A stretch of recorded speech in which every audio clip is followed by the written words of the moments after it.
அருணகிரிநாதருக்கு முருகன் கொடுத்த மாபெரும் உபதேசம் சும்மா இரு. பணம் எங்கே போகுது, பணம் என்ன வருது, பணம் எப்படி சம்பாதிக்கிறது, எங்கே போகிறது, எங்கே வர்றது, எப்படி திரும்புறது.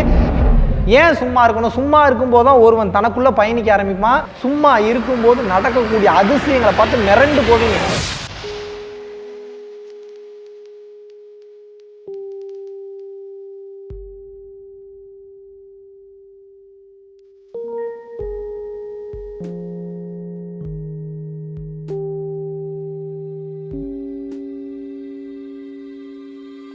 குருவே சரணம். பிரம்மஸ்ரீ மகாவிஷ்ணு அவர்களுக்கும் அவர் குழுவினருக்கும். நான் தருண் பேசுகிறேன், பெங்களூர்லேருந்து. லாஸ்ட்டு ஞாயிற்றுக்கிழமை, அதாவது 17th, நான் ஜூம் மீட்டிங் மூலமாக பிரம்மஸ்ரீ மகாவிஷ்ணு அவர்கள் மூலமாக தீட்சை அடைஞ்சேன். அதுக்கப்புறம் இந்த ஒரு 3-4 நாளில் என்னுடைய உலகமே மாறிடுச்சு. நான் பார்க்குற விதங்கள் ஒன்றொன்றும் வேறு மாதிரி தெரியுது. 3 மணிக்கு எந்திரிச்சு அவர் சொன்ன மாதிரி பயிற்சி செஞ்சுக்கிட்டு இருக்கேன். இந்த 4-5 நாளே நிறைய மாற்றங்களை பார்த்தேன். நன்றி, வணக்கம். குருவே சரணம். குருவே சரணம். அனைவருக்கும் வணக்கம். வேலை இல்லாமல் வீட்டில் நான் சும்மா இருந்தால் என்னங்க பண்ணுறது? இப்படி ஒரு கேள்வி. ஓப்பனாக சொல்லணுன்னா இன்னும் சிறப்பாக சும்மா இருங்க. அதுதான் நான் கொடுக்கக்கூடிய உபதேசம். என்னப்பா நீ ஏதோ புதுசாக சொல்கிற? இதுதான் உண்மை, தான் சத்தியம். சும்மா இருந்தீங்கன்னா உண்மையாகவே சும்மா இருக்க கற்றுக்கங்க. இருக்கிறதுலையே மிக கஷ்டமான விஷயம் சும்மா இருக்கிறது தான். தெரியுமா? வடிவேலு சொன்ன மாதிரி நீ சும்மா இருந்து பாடுறா, அதில் இருக்கிற வழி உங்களுக்கு அப்போ தான்டா தெரியும். அவர் காமெடியாக சொல்லிட்டாரு, ஆனால் அதுக்கு பின்னாடி இருக்கக்கூடிய மாபெரும் தத்துவம் என்ன அப்படின்றத சொல்கிறேன். அருணகிரிநாதருக்கு முருகன் கொடுத்த மாபெரும் உபதேசம் சும்மா இரு. சும்மா இரு சொல்லற சும்மா இரு. இப்படி பல விதமாக மாற்றி சொல்கிறாங்க. ஆக மொத்தம் அதோட எண்டு என்ன? சும்மா இருக்கணும், அவ்வளோதான். ஏன் சும்மா இருக்கணும்? சும்மா இருக்கும்போது தான் ஒருவன் தனக்குள்ளே பயணிக்க ஆரம்பிப்பான். அவன் தேடக்கூடிய பதில்கள், அவன் தேடக்கூடிய செல்வம், அவன் தேடக்கூடிய அதிசயம், அவன் தேடக்கூடிய மிராக்கள் அத்தனை எங்கே இருக்குது? வெளியில் இல்லை, உள்ளதான் இருக்குது. வெளியில் காண்பது அனைத்தும் பொய். எவன் ஒருவன் உள்ளே தேட ஆரம்பிக்கிறானோ அனைத்து மெய்யும் அவனுக்குள்ளே இருந்து இந்த மெய்யிலிருந்தே வெளிப்பட்டு விடும். மெய்ப்பொருளை காண வேண்டும் என்றால் இந்த மெய் வழியாக உள்ளே செல்ல வேண்டும். அப்போ சும்மா இருக்கீங்க அப்படின்னா ஒரு 10 நிமிஷம் சும்மா இருக்கீங்க. அந்த 10 நிமிஷத்தில் ஃபோனை நோண்டலாமா, லேப்டாப்பை நோண்டலாமா, யாருக்காவது மெயில் அனுப்பலாமா? இந்த நேரத்தில் என்ன பண்ணுறது? மைண்டுக்கு வேலை கொடுக்காதீங்க. முதல்ல நீங்கள் சும்மா இருக்கும்போது சும்மா இருந்து பழகுங்க. நீங்கள் சும்மா இருக்கிற டைமே கஷ்டமாக இருக்குன்றப்ப இந்த உடலுக்கு வேலை கொடுத்து கொண்டே இருந்தீங்கன்னா பணத்தை நோக்கி மட்டுமே இன்றைக்கு உங்களுடைய தேடல் இருக்குது. பணம் எங்கே போகுது, பணம் என்ன வருது, பணம் எப்படி சம்பாதிக்கிறது, எங்கே போகிறது, எங்கே வர்றது, எப்படி திரும்புறது, இப்படியே நீங்கள் நினச்சிக்கிட்டு இருக்கீங்கன்னா ஒரு காலகட்டத்துக்கு மேலே செத்துருவீங்க. உயிர் போயிடும். உயிராற்றல் மொத்தமும் போய் செத்துருவீங்க. இதுதான் நடக்கும்.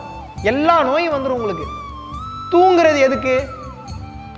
மனமும் பேச்சும் மற்ற நிலைக்கு ஒருத்தன் டெல்டா அப்படின்ற ஸ்டேஜுக்கு போகும்போது காஸ்மிக் எனர்ஜி மொத்தத்தையும் கிரகிச்சு அடுத்த நாள் இயங்குவதற்குண்டான ஆற்றல் கிடைத்து விடுகிறது. இது தூங்கும்போது மட்டும்தான் எனர்ஜியை கிரகிக்க முடியுமான்னு கேட்டால் கிடையாது. ஒருவன் வாழும் போதே, நம்ம இப்போ கண்ணு முடிச்சுட்டு இருக்கும்போதே அந்த தன்மைக்கு போகலாம். அதுக்கு தான் இந்த யோக பயிற்சிகள்லாம். இந்த யோக பயிற்சிகள்லாம் போலனாலும் பரவாயில்ல, இதெல்லாம் நீங்கள் வந்து அட் த எண்டு கூட வாங்க. ஆரம்ப கட்டத்தில் ஒன்று தெரிஞ்சுக்கணும். சும்மா இருக்கீங்கன்னா முதல்ல ஃபோனை தூக்கி வச்சுட்டு முதல்ல சும்மா இருந்து பழகுங்க. யாருக்கிட்டையும் பேசாமல் ஒரு டோரை லாக் பண்ணி என்னை கொஞ்சம் நேரம் டிஸ்டர்ப் பண்ணாதப்பா, என்னை முதல்ல தொந்தரவு பண்ண போட்டு உயிர் எடுக்காத, என்னை கொஞ்சம் சும்மா இருக்கு அப்படின்னு சொல்லி எல்லாத்தையும் ஆஃப் பண்ணி போட்டுட்டு நீங்கள் வாட்டுக்கு சும்மா உட்காந்து பழகுங்க. எதை பற்றியும் கவனிக்காமல் சும்மா இருக்கணும். எப்படி சும்மா இருக்கிறது? கண்ணை முடிக்குங்க. இந்த முத்திரை எதுவும் பிடிக்கும். நான் ஜஸ்ட் இப்படி உட்காந்துக்கங்க. உட்காந்துட்டு கண்ணை மூடிட்டு சும்மா இருப்பது என்பது என்ன? இப்படி உட்காந்து கண்ணை மூடி உட்காந்திங்கனாவே ஏதோ ஒரு எண்ணம் வரும். எண்ணம் வரும்போது எண்ணத்தை கவனிங்க. எதுவுமே பண்ணாதீங்க. ஒரு தேர்ட் பர்சனாக இருந்தால் அந்த தாட்ஸை கவனிக்க ஆரம்பிங்க.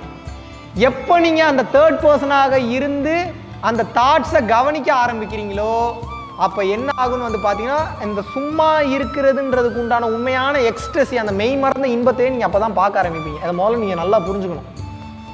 அப்போ சும்மா இருக்கிறதுக்கு உங்களுக்கு டைம் கிடைக்குதுன்னா நீங்கள் சும்மா தான் இருக்கணுமே தவிர அதை விட்டுட்டு அந்த நேரத்தில் எந்த வேலையும் செய்யக்கூடாது. ஏன்னா வேலை செய்கிறதுக்கு எல்லா நேரமும் தயார் நிலையில் இருக்குது. உலகம் தயார் நிலையில் இருக்குது. உங்கள் மொத்த உலகம் உங்களை போட்டு தள்ளுறதுக்கு தயார் நிலைமையில் இருக்குது. எப்படி போட்டு தள்ளுறதுக்கு தயார் நிலைமையில் இருக்குது? ஏதாவது ஒரு வேலையை கொடுத்து உங்கள் உயிராற்றலை எடுத்து உங்களை நாஸ்தி பண்ணுறதுக்கு தயார் நிலையில் இருக்குது.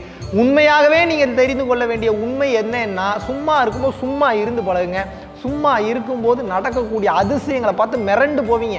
அதிசயங்கள்னு ஒரே வார்த்தையில் நான் முடிச்சிட்டேன். அந்த சும்மா இருக்கும்போது எவ்வளோ விஷயம் உங்களுக்கு கிடைக்கும் தெரியுமா?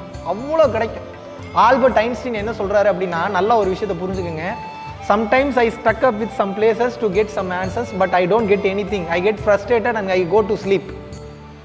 when I wake up the answer swims to me அப்படிங்கிறார். அப்படின்னா என்ன?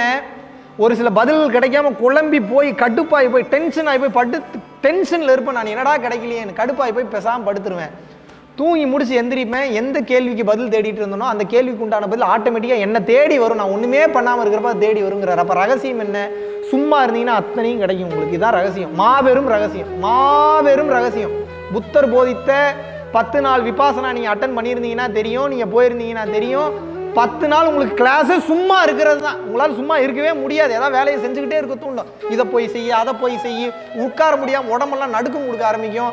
கத்துவீங்க, கதறுவீங்க, பதட்டம், படபடப்பு எல்லாம் வர ஆரம்பிக்கும். ஏன்னா சும்மா இருக்க டீப் லேயரில் இருக்கக்கூடிய அத்தனை கர்ம பதிவுகளும் வெளியேறும், உணர்வுகளாக வெளியேறும். உங்களால் அதை ஹேண்டில் பண்ண முடியாது, கதற ஆரம்பிச்சிருவீங்க. அப்போ என்னன்னா அந்த பதிவுகளற்ற தன்மை தான் முக்தி நிலை. அந்த பதிவுகளற்ற தன்மைக்கு 10 நாள் பயிற்சி தான் விபாசனான்னு சொல்லி கொடுக்குறாங்க. அப்போ நீங்கள் அந்த தன்மைக்கு போகிறதுக்கு சும்மா இருப்பது மிகவும் அவசியம். நீங்கள் அந்த தன்மைக்கெல்லாம் எண்டில் போகலாம். இப்போ நான் உங்களுக்கு சொல்ல வேண்டிய விஷயம் ஒன்றே ஒன்று தான், நல்லா மைண்டில் வச்சுங்க. வாய்ப்பு கிடைக்கும் போது முதல்ல சும்மா இருந்து பழகுங்க. எதையும் நோண்டாமல், எதை பற்றி திங்க் பண்ணாமல் வரக்கூடிய எண்ணத்தை ஜஸ்ட் கவனிச்சுட்டு பாருங்க. ஒரு 1/2 மணி நேரம்னா 1/2 மணி நேரம், 5 நிமிஷம்னா 5 நிமிஷம், 1 மணி நேரம்னா 1 மணி நேரம். அப்படி சும்மா இருந்து கற்றுக்கிட்டிங்கன்னா உயர்ந்த கட்ட மெய்ஞானத்திற்கு சென்று விடுவீர்கள். நன்றி, வணக்கம்.